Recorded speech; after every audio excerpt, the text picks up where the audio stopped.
तो अभी हम पहले इंपैक्ट पैरामीटर की ही बात कर लें। चलें, इंपैक्ट पैरामीटर क्या होता है, कैन यू डिफाइन?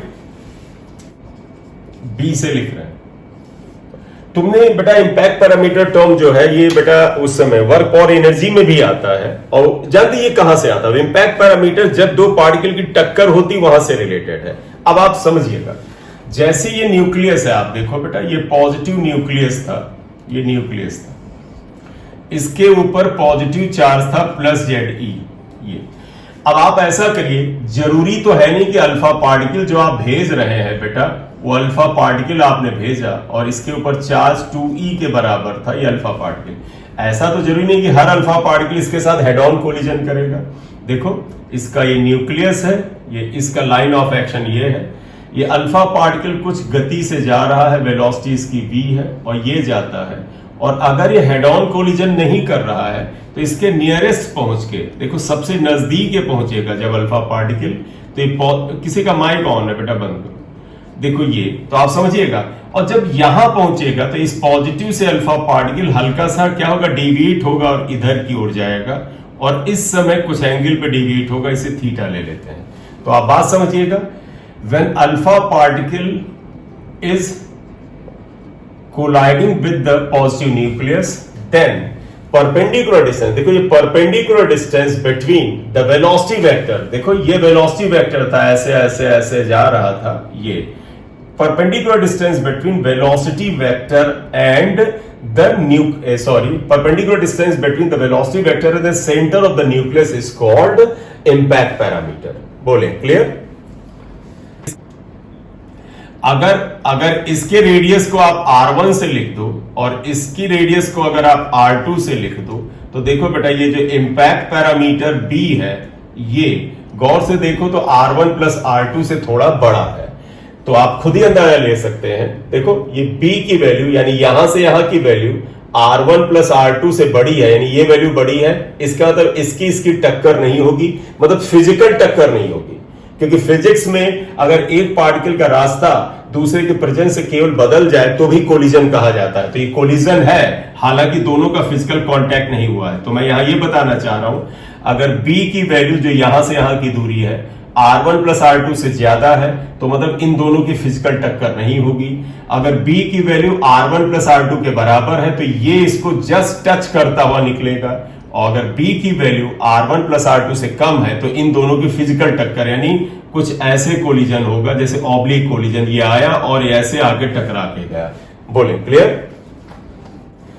तो खैर इंपैक्ट पैरामीटर क्या होता है देखिएगा, परपेंडिकुलर डिस्टेंस लिखो, perpendicular distance between velocity vector of alpha particle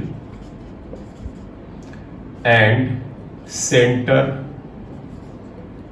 and the nucleus of gold atom is called, हालांकि इंपैक्ट पैरामीटर जनरल डेफिनेशन है, न्यूक्लियस एंड द न्यूक्लियस लिख दो, nucleus is called impact parameter, B कहते हैं। अब आप देखिएगा, if theta is angle of deviation या डिफ्लेक्शन, तो डायग्राम में दिख रहा है एंगल ऑफ डिफ्लेक्शन, ये थीटा, देन बी का फॉर्मूला याद कर लो बेटा, ये होता है R0/2 cot थीटा बाई 2, ये होता है। R0 क्या होता है बेटा? डिस्टेंस ऑफ क्लोजेस्ट अप्रोच, ये तो R0/2 थीटा भी आ जाता है। बट R0 की वैल्यू आप लिखना चाहे तो लिख सकते हैं। R0 कितना आया था? 1/4 pi epsilon not 2Ze² upon K आया था, ये K काइनेटिक एनर्जी था। तो इसलिए B को लिखना चाहे, मैं तुम्हें बताऊं तुम्हारे लिए बस इतना ही काफी है, ये जो इक्वेशन 1 लिख रहे हैं, तो B को आप लिख दोगे 2Ze² upon 4 pi epsilon naught K into 2 भी आएगा, 2 से 2 कैंसिल करो, cot थीटा बाई 2, तो इसलिए B equal to Ze² upon 4 pi epsilon naught K cot theta by 2 आ जाता है, ये आता है। यहां पर अगर आप ध्यान दें तो आमतौर पर आप देखें तो B is proportional to Z होता है, क्योंकि Z वेरिएबल है। ई कांस्टेंट है, काइनेटिक एनर्जी भी वेरिएबल है, थीटा भी वेरिएबल है। गौर से देखो तो तीन वेरिएबल है, जेड, के और थीटा। तो इन पे डिपेंडेंस ध्यान रखिएगा। ज्यादातर जो हमें पूछा जाता है वो है B is proportional to Z upon K cot theta by 2 आएगा, क्योंकि और कांस्टेंट है। और हमारे में जो ज्यादा पूछा जाता है वो थीटा से पूछा जाता है, B is proportional to cot theta by 2। तो पक्का याद रखो, और चीजें भूल भी जाओगे तो चलेगा। Number of alpha particles deviated, तो देखो number of alpha particle deviated and number of alpha particles deviated at angle. देखिएगा, number of alpha particles deviated at angle theta is given by the equation n is proportional to 1 upon sin power 4 theta by 2। ये आ जाता है। ये follow ध्यान रखना, इसमें भी numerical मिलता है। sin power 4 theta by 2 होता है, जहां थीटा एंगल ऑफ डेविएशन है। ठीक, ये तो इसका मतलब अगर आप यहां से रिलेशन निकालें तो लिख सकते हैं ना, तो n1 upon n2 equal to, देखो बेटा साइन थीटा, देखो n2 नीचे है तो थीटा 2 बाई 2 यहां कर दो, और साइन यहां पर थीटा 1 बाई 2 कर दो, और इसकी पूरी number of alpha particles deviated n and thickness t, thickness को t से लिख देते हैं, of the gold foil are related as, इनमें ये रिलेशन है, और वो है n is proportional to t। तो इसका मतलब ये बना कि n upon T equal to constant आ गया। इसका मतलब n1 upon t1 equal to n2 upon t2 आ गया। इस पे कम बात होती है, इंपैक्ट पैरामीटर और वो जो इसके पहले बताया वो इंपॉर्टेंट।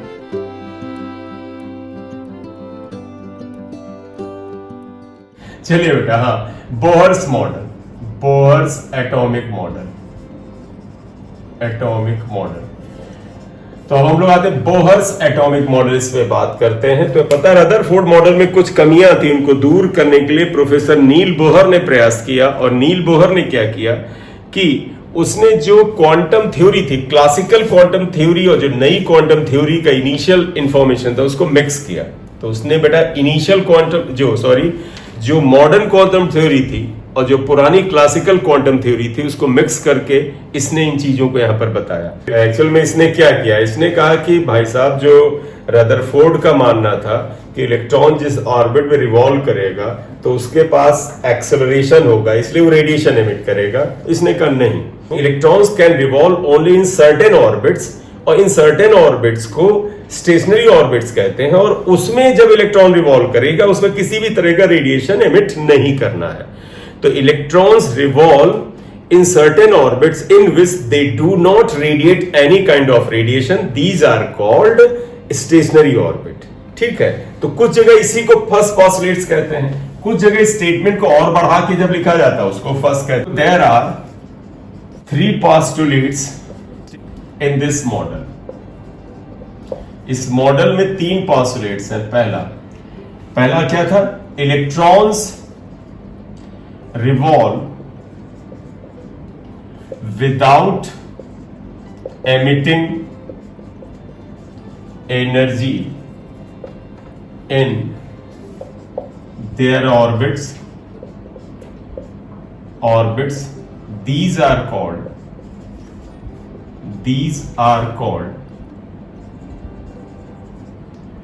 stationary orbits। तुम्हारे में जैसे कुछ जगह पे इसको फर्स्ट पोस्टुलेट्स कहते हैं, हालांकि ज्यादातर जगह तो कहते हैं वो जो एंगुलर मोमेंटम वाला उसको ही फर्स्ट पोस्टुलेट्स कहते हैं, लेकिन उस पोस्टुलेट्स को सेकंड में हम डाल देते हैं। तो क्या सुनिएगा, इसने कहा रदरफोर्ड के मॉडल में बोला था इलेक्ट्रॉन रिवॉल्व करेगा जिस ऑर्बिट में तो एनर्जी रेडिएट करेगा, तो उसने कहा electrons revolve without emitting energy in their orbits, these are called stationary orbits.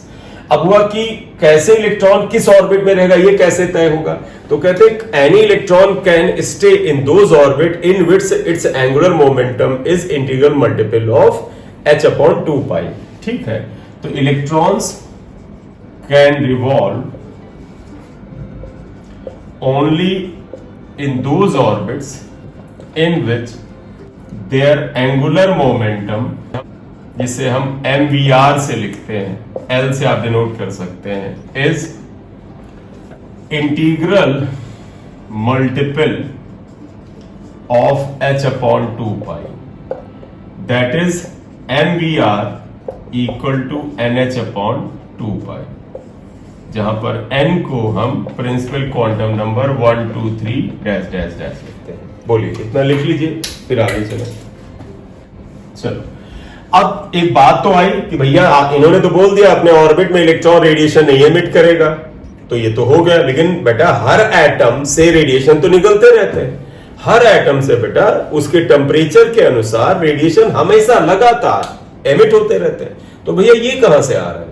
तो इसने बेटा एक्साइटेड स्टेट वाला कंसेप्ट दिया और उसने कहा जब इलेक्ट्रॉन अपनी ग्राउंड स्टेट में रहता है तो रेडिएशन नहीं एमिट करता है। स्टेबल ऑर्बिट को आप ग्राउंड स्टेट कहोगे, उस समय वो रहता है। लेकिन अगर वो इलेक्ट्रॉन बाहर से एनर्जी पा जाता है तो ग्राउंड स्टेट को छोड़ करके हायर एनर्जी ऑर्बिट में, एनर्जी लेवल में जाता है और वहां पर वो ठहर तो ज्यादा देर सकता नहीं है। आप दूसरे के मंजिल पे, दूसरे के घर पे, दूसरे की छत पे जाके ज्यादा देर तो रह नहीं पाओगे। 10⁻⁸ सेकंड के बाद भगा दिया जाता है। तो इलेक्ट्रॉन बाहर से एनर्जी पाया, एक्साइट होके हायर एनर्जी लेवल में गया, 10⁻⁸ सेकंड के बाद दुत्कार के भगाया गया। तो जब ऊपर से नीचे आएगा तो ऊपर की एनर्जी और नीचे की एनर्जी के अंतर के बराबर की एनर्जी रेडिएट होती है। तो तीसरा पॉइंट यही है। तो आप क्या लिखोगे? When electron jumps from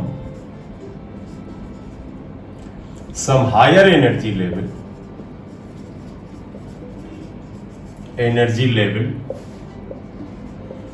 to ground state या lower energy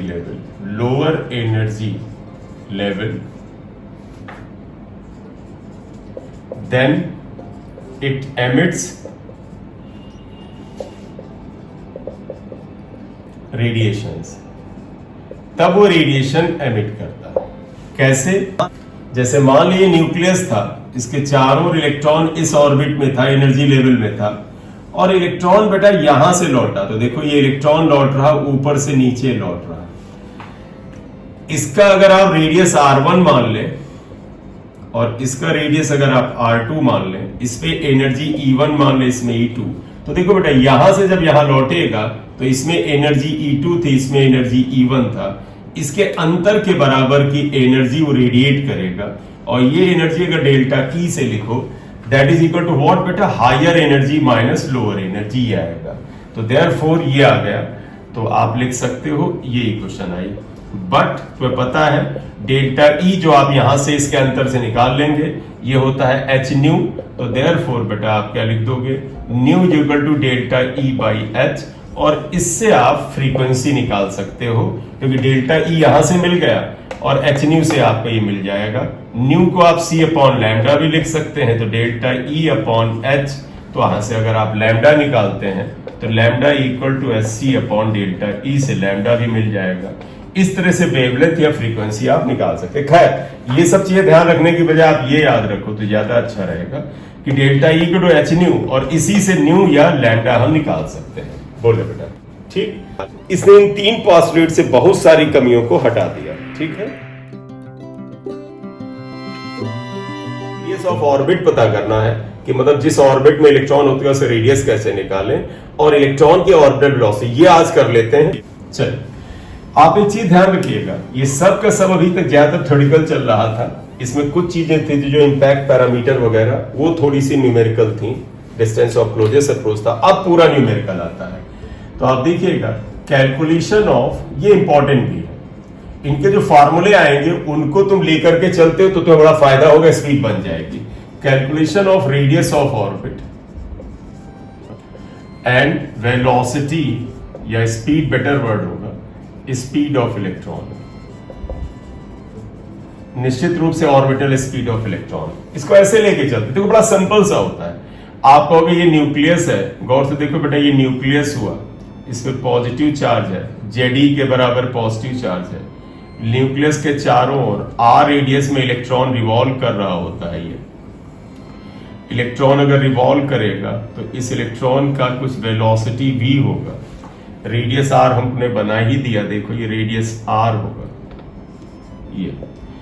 ये मैंने बेटा ऑर्बिट का रेडियस बनाया, ये न्यूक्लियस है ये, और इसकी वेलोसिटी मास ऑफ इलेक्ट्रॉन कुछ होगा, और इसके साथ साथ चार्ज ऑफ इलेक्ट्रॉन अगर आप ले लें तो charge of electron Q1 equal to E होता है। निश्चित रूप से माइनस होता है, जरूरत होगी तो माइनस लेंगे, नहीं तो प्लस, और न्यूक्लियस पे चार्ज आपको दिख ही रहा है Q2 के बराबर है। बड़ा सिंपल सा करना होता है, सर्कुलर मोशन पे इस पे एक इलेक्ट्रोस्टैटिक फोर्स ऑफ अट्रैक्शन लगेगा, वो CPF प्रोवाइड करेगा, और दूसरा बोहर्स के पोस्टुलेट से MVR हम लोग निकाल चुके हैं। बस दो ही चीज से हम चीज निकाल, देखो बेटा दो अननोन है और दो कैलकुलेशन है। आप देखिएगा पहला, since CPF equal to electrostatic force, यानी CPF होता है बेटा mv square by R. CPF क्या होता है? mv square by radius. और इलेक्ट्रोस्टैटिक फोर्स देखो तरीका आपका है कि आप चाहे तो 1/4 पाई एप्सिलॉन नॉट को k लेके चले, जैसे मुझे पूरा 1/4 ही लेकर चलने की आदत है, तो मैं इलेक्ट्रोस्टैटिक फोर्स को 1/4 पाई एप्सिलॉन नॉट, देखो बेटा Q1 चार्ज ये है E, Q2 चार्ज है Ze अपॉन आर स्क्वायर आएगा, आर कैंसिल हुआ, तो आप गौर से देखें तो आया mv square equal to Ze square upon 4 pi epsilon naught R, equation 1 आया। तुम कहोगे सर अननोन दो है, देखो एक v और r दो अननोन है, एक इक्वेशन नहीं चलेगा, बट तुम्हें पता है बाय बोहर्स पोस्टुलेट्स, बोहर का जो पोस्टुलेट्स है उसने एक बड़ी पॉपुलर इक्वेशन बताया था बाय बोहर्स, क्या?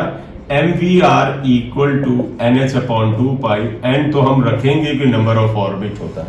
इन्हीं दोनों की मदद से हम सब कुछ निकाल के लाएंगे। तो एक काम करें, क्यों ना यहां से हम ऐसा करें कि v की वैल्यू निकालें और यहां पे रख दें, r आ जाएगा। तो देयरफॉर बताइएगा v इक्वल टू देखो nh अपॉन 2 पाई mr आया, ये वैल्यू उठा करके इक्वेशन 3 हमने रख लिया, पुटिंग इन 1 में रख रहे हैं, ये v की वैल्यू यहां रख रहे हैं, तो देखो क्या हो जाएगा, m v की जगह रखेंगे तो देखो क्या हो जाएगा, मैं पूरा बेटा एक साथ ही कर देता हूं, देखो यहां पर अगर रख लें इसको तो n square h square upon 4 pi square m square r square और equal to Ze square upon 4 pi epsilon not r आया। इसमें कुछ कैंसिल वैंसिल हो तो आप कर सकते हैं, देखो m से एक m कैंसिल हो जाएगा, ये r से एक ये r कैंसिल हो जाएगा, पाई से बेटा आप देखिए एक पाई कैंसिल हो जाएगा, 4 यहां था ना, 4 से 4 कैंसिल हो जाएगा, और तो कुछ हो नहीं रहा है, बोले बेटा क्लियर?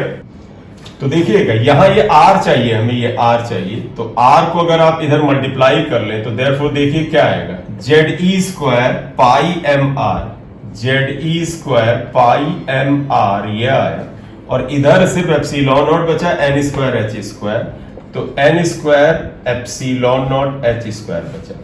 पर्पस हमारा r निकालना है, तो r इक्वल टू क्या हो जाएगा, एक चीज ध्यान रखना बेटा, जो वेरिएबल है उन्हें अलग करेंगे, दो ही वेरिएबल है, अगर गौर से देखो z और n, इसके अलावा गौर से देखना सब पे सब कांस्टेंट है, तो epsilon not h square upon, यहां पर हमें r चाहिए, हमने यहां रख लिया है पाई m e स्क्वायर ये आया, और यहां पर बचेगा n स्क्वायर बाई z, ये फिलहाल फार्मूला आया। गौर से समझिएगा, n यानी number of orbit, z atomic number he variable है, एप्सिलॉन नॉट कांस्टेंट, प्लैंक भी कांस्टेंट, पाई तो वैल्यू ही है, m mass of electron constant, charge of electron constant. बोले इतनी बात क्लियर? क्या ऊपर वाला पोर्शन कुछ मिटा दें, क्योंकि देखो हम r की वैल्यू पा जाएंगे और इसको उठा करके हम यहां रख देंगे, यहां पर तो v आएगा। चलिएगा आपको मैं बताऊं, इसमें आपको याद कहां तक रखना है, देखो ये r आ गया है, एक चीज बताए बेटा, epsilon not h pi m e सबकी वैल्यू हमें पता है, सबकी वैल्यू हमें पता है, रखेंगे, n नंबर है, z भी नंबर है, इनका कोई यूनिट नहीं होता है, n z नंबर है, न्यूमेरिकल वैल्यूज है, कोई यूनिट नहीं, तो इनका कोई यूनिट नहीं, इसका कोई यूनिट नहीं। अगर ये सारी वैल्यूज रख करके सॉल्व करें तो इस पूरी क्वांटिटी की जो न्यूमेरिकल वैल्यू आएगी, जो नंबर आएगा, जो भी डेटा है, उसका यूनिट क्या होगा, वही होगा जो रेडियस का है, और रेडियस का यूनिट क्या होता है, मीटर, और मीटर को एंगस्ट्रॉम में कन्वर्ट करें तो इसकी वैल्यू जानते हो बेटा 0.53 एंगस्ट्रॉम आएगी। तो यहां पर ध्यान रखिएगा, वेयर, इस इक्वेशन को मैं इक्वेशन 4 लिख दूं, देखो हम क्या लिखेंगे, where epsilon not h square upon pi m e square को सॉल्व करो तो 0.53 एंगस्ट्रॉम आएगा ये। तो देयरफॉर इक्वेशन 4 को अब हम ऐसे लिखेंगे, जरा देखिएगा। अब इसे आर ना लिख करके आर एन लिखेंगे। आर एन का मतलब क्या हुआ, radius of nth orbit is equal to 0.53 n square by Z. ये याद रखने से तुम्हें बड़े फायदे हैं। तो इसलिए अभी तक जो किया उसमें मैं इस इक्वेशन को याद करने के लिए तुम्हें बिल्कुल इंसिस्ट करूंगा कि याद रखो। एंगस्ट्रॉम में आएगा बेटा। यहां पर अगर आप ध्यान दें, मैं जरा सा ये हटाऊंगा ये पोर्शन, मैं दोनों ग्राफ दो छोटा सा बना लूं। गौर से देखो यहां पर एन स्क्वायर और आर में क्या रिलेशन है। तो यहां से आप देखिएगा, इस जगह करते हैं, यहां पर पहला पॉइंट देखिएगा, ये आता है। पहला क्या, देखो R n is proportional to n square. तो बताओ बेटा, अगर रेडियस और एन में ग्राफ खींचे तो क्या आना चाहिए, बताओ। रेडियस की पावर 1 है, आप सिर्फ आर ही लिख सकते हैं, आर एन लिखना बार बार जरूरी नहीं। आर एन का मतलब रेडियस ऑफ nth ऑर्बिट है, तो आप सिर्फ आर लिख दें तो कोई आपत्ति नहीं होनी चाहिए। सिंबल को लेकर इतना चिपक मत जाओ। तो रेडियस और नंबर ऑफ ऑर्बिट, रेडियस और नंबर ऑफ ऑर्बिट में ये रिलेशन है। देखो इसकी पावर 1 है, इसकी पावर 2 है, तो पैराबोला आएगा। पैराबोला तो बताया था, गरीब जो होता है वो कटोरे में, गरीब आर है, तो ये आर अगर ले ले और ये एन ले लेते हैं तो ये पैराबोला ऐसे आएगा। देखो गरीब कटोरे में आ गया। बोले क्लियर। ये इक्वेशन हमने जिंदा रखा है, इक्वेशन 3। क्यों, क्योंकि हमें इसकी जरूरत है, तो इसकी भी इज्जत बनी रहेगी थोड़ी देर।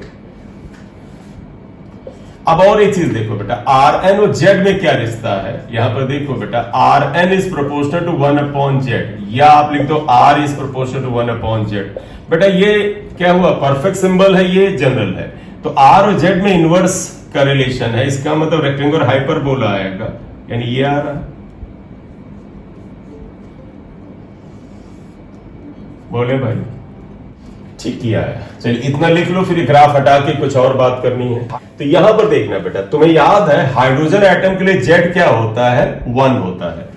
फॉर हाइड्रोजन एटम, तुम्हें एक चीज याद होगा जब तुमने केमिस्ट्री में पढ़ा होगा कि बोहर का जो मॉडल है बेटा, वो हाइड्रोजन या हाइड्रोजन लाइक एटम के लिए ट्रू है। हाइड्रोजन लाइक एटम मतलब हुआ वो हल्का एटम जिसमें सिर्फ एक इलेक्ट्रॉन होता हो। जैसे हाइड्रोजन हीलियम प्लस, हीलियम के अंदर 2 इलेक्ट्रॉन थे, एक निकाल लो, एक बचे। लिथियम प्लस प्लस, तो इन सभी के लिए ट्रू है। हाइड्रोजन एटम के लिए जेड 1 होता है, तो आप जेड को 1 लिख दें तो बताइएगा R n equal to 0.53 n square. क्योंकि तुम्हारे में अक्सर हाइड्रोजन एटम के लिए निकालने के बाद आता है, तो उसमें ये फार्मूला।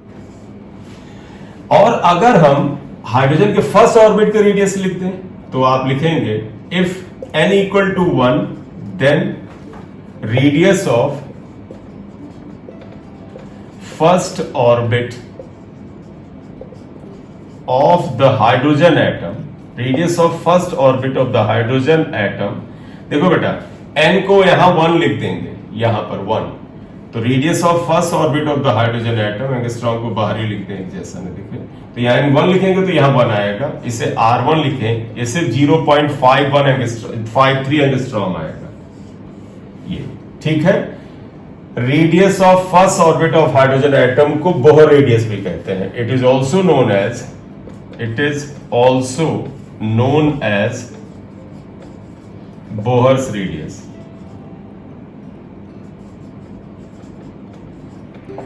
बोले क्लियर। चलिए अब हमारा पर्पस जानते क्या है। हमारा पर्पस ये तो निकालना है ही नहीं, अब हमारा पर्पस है v निकालना। तो अब हमें निकालना है टू कैलकुलेट v।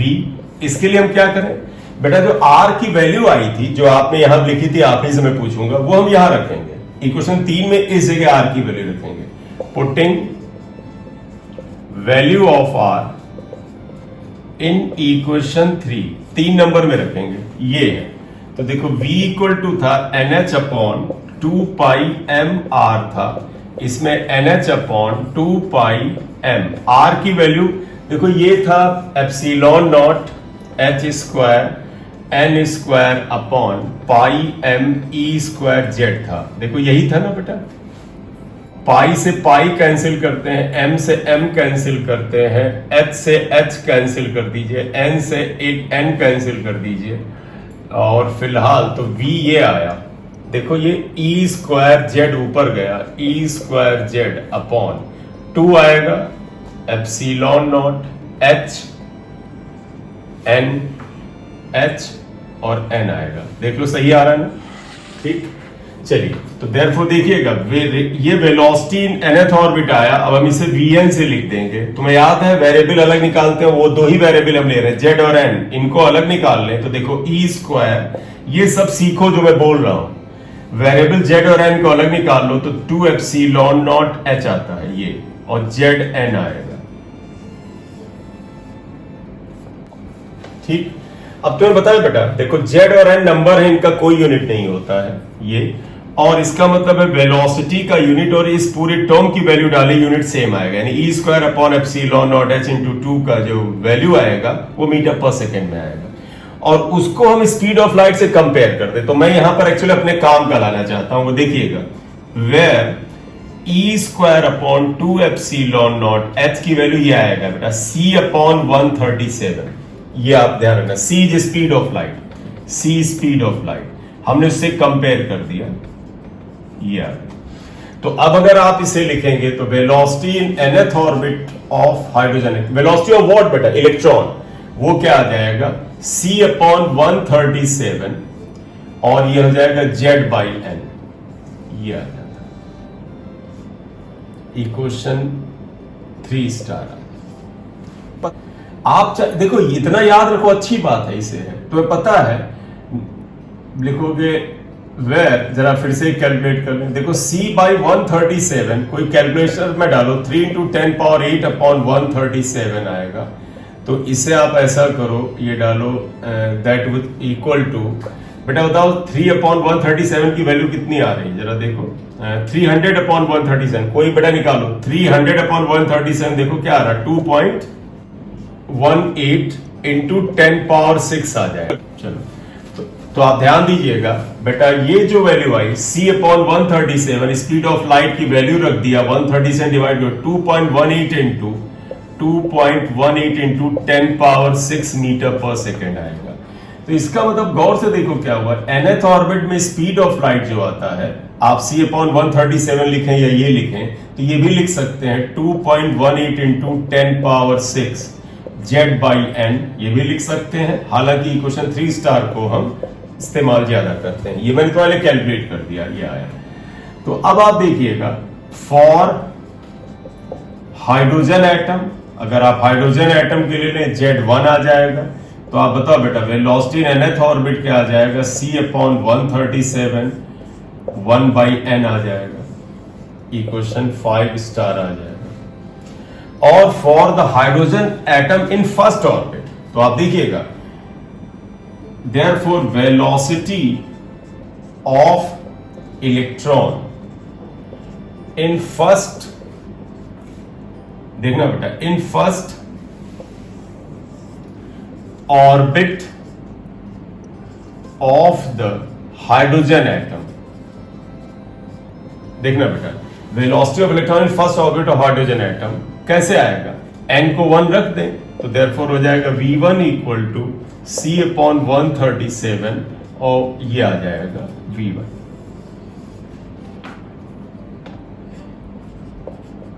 बेटा यही तो हो जाएगा, देखो c अपॉन 137, n को 1 रख दो, ये आएगा।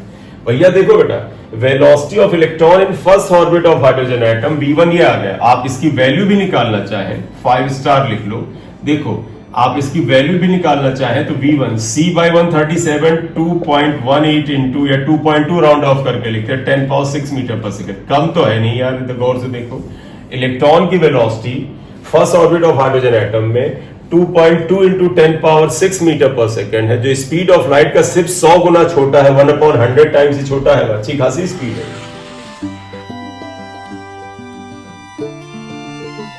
ठीक।